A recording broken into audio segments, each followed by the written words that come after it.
So join me here today at Grange Springs Fishery in South Wales.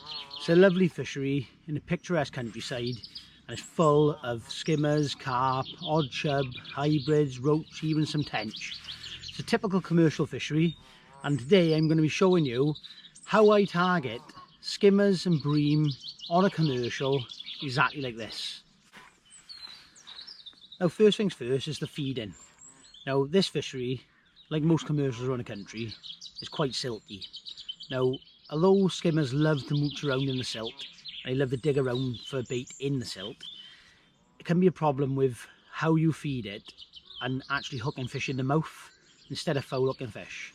Now my groundbait choice for today is F1 dark and original Thatchers. I've mixed that in a 2-to-1 mix, 2 parts F1 dark, 1 part Thatchers. Now I'm not going to go show you a video about mixing groundbait because there's millions of videos out there of how to mix groundbait and how to put it through a riddle.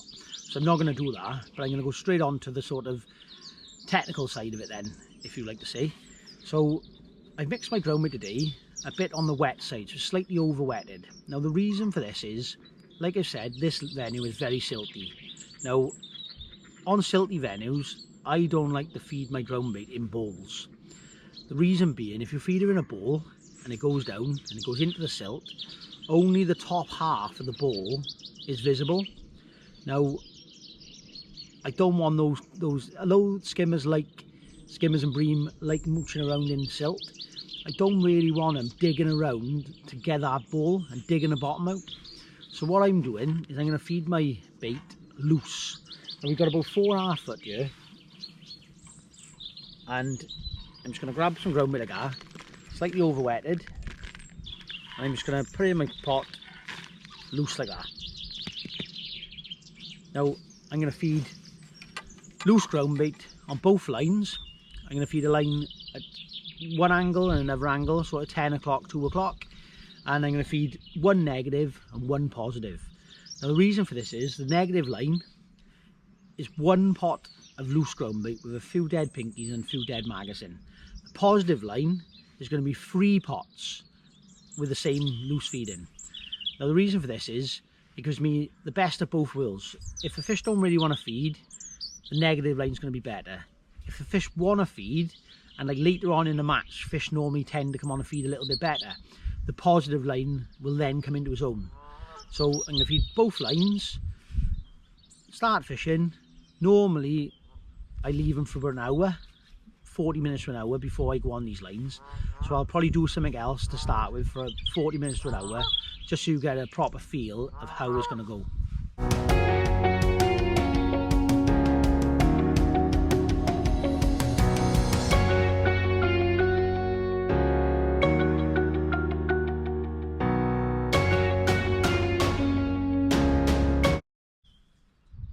Now we sorted the groundbait out, we sorted how we're going to feed it, we're onto the rigs. Now this can't be any simpler.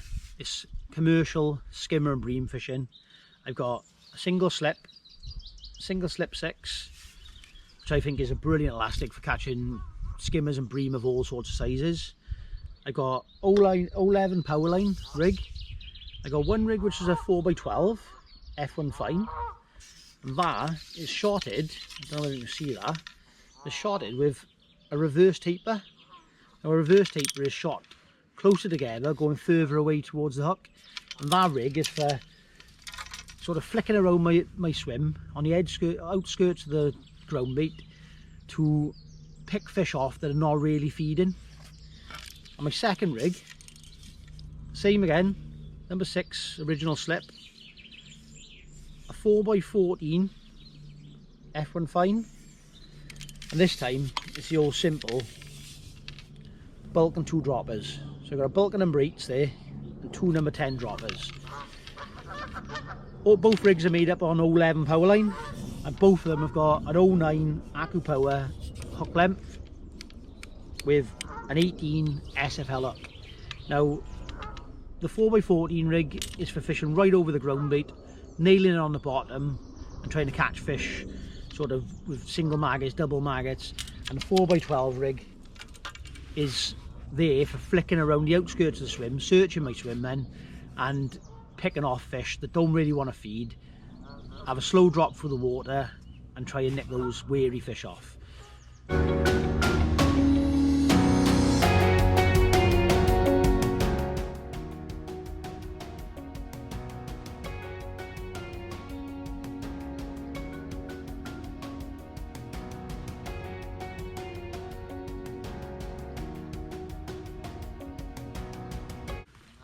So now we've fed our swims, I'm just going to talk to you a little bit about how I think that ground bait's sort of acting and why I think it's good for catching skimmers with this type of bottom.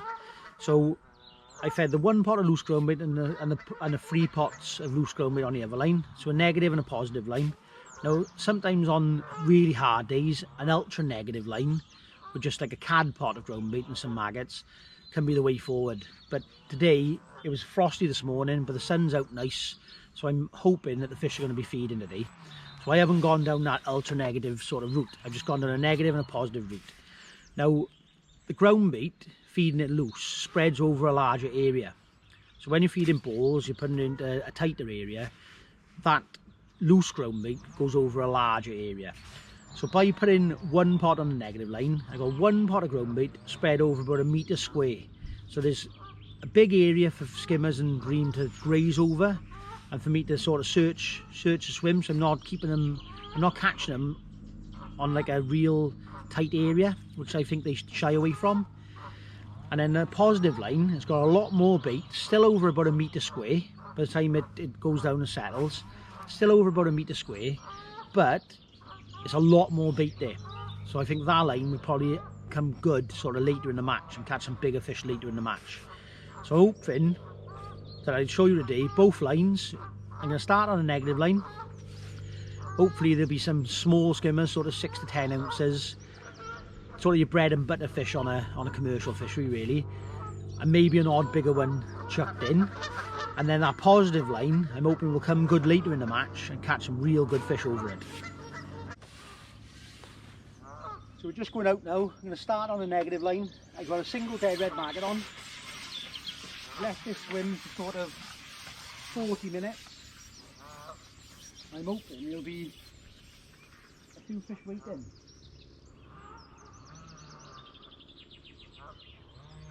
I'm lined up with my marker on the far bank. There we are. So that didn't take long.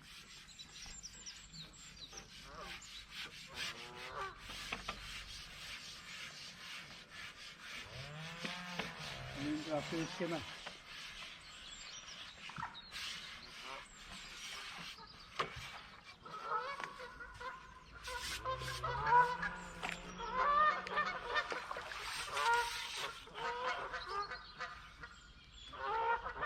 Give me a little one. This sort of 4-ounce fish.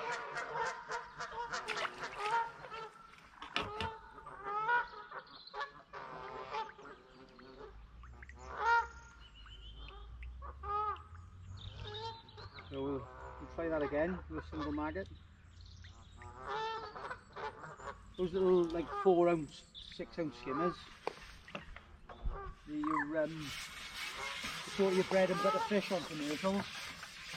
And then obviously the sort of 10-ounce, pound, 2-pound fish. And sort of your bonuses.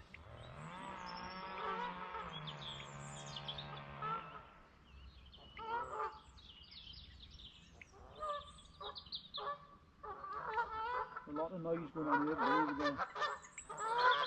the Canadian onkers in the corner. There's geese.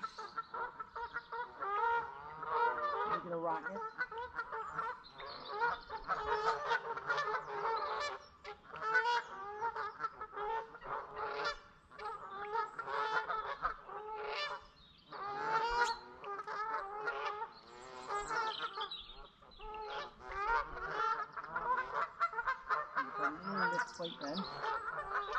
little rise on the float. There's a couple of fish there.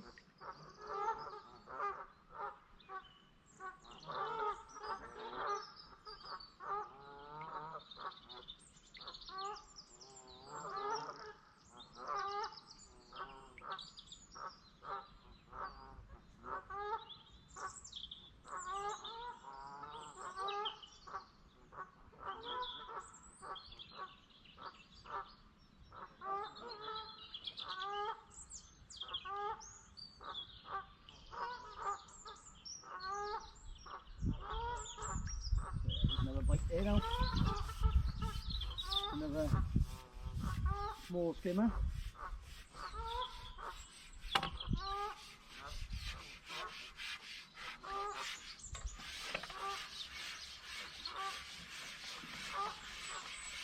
It's typical of what happens on a lot of commercial fisheries. You tend to get the smaller stamp, so your bread and butter fish, 4 to 6 ounce.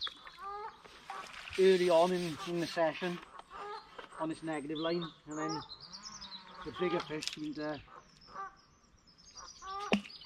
turn up later in the day.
So we've been fishing about an hour and a half now, and the fishing's been quite hard to start with, using a 4x12 rig just to flick around the outskirts and catch an odd couple of fish, mainly small sort of hand-sized skimmers.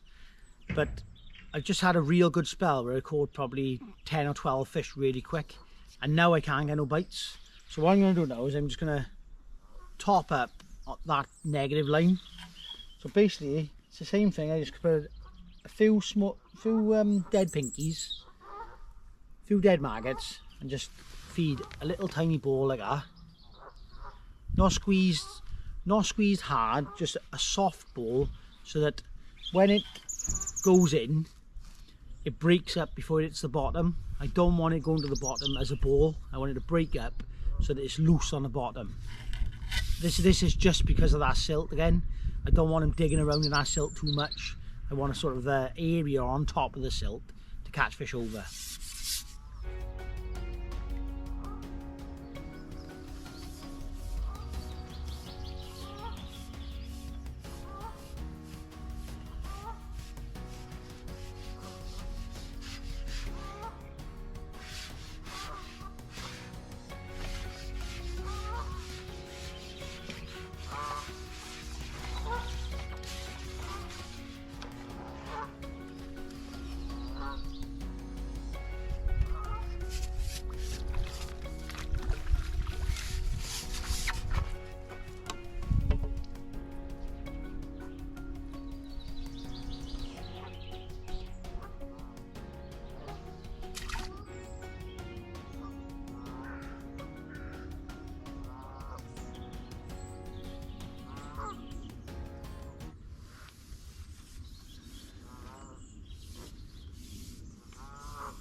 Well, the session has come to an end now. We had a cracking day. It was hard early on, which was understandable because it was a frost this morning, but I managed to catch some small skimmers, sort of 4 to 6 ounce, your bread and butter fish, on that reverse taper rig and our negative line, just flicking around the outskirts of the feed and catching small skimmers, 4 to 6 ounce, quite regular throughout the beginning of the morning.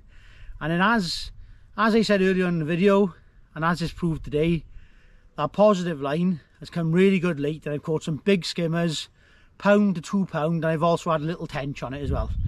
So it's gone to plan, it's gone exactly as I thought it would, and I hope you've learned a bit, and hopefully you can go out and put it into practice on the bank and catch a lot more fish and fill your nets. Well, we've had a cracking day here today at Grange Springs in South Wales, catching skimmers and bream over groundbait. 2 approaches, a positive and a negative approach. I hope you've enjoyed the video, and if you have, please give my channel a like and a subscribe, and I'll be doing a lot more of these over the coming months. Tight lines.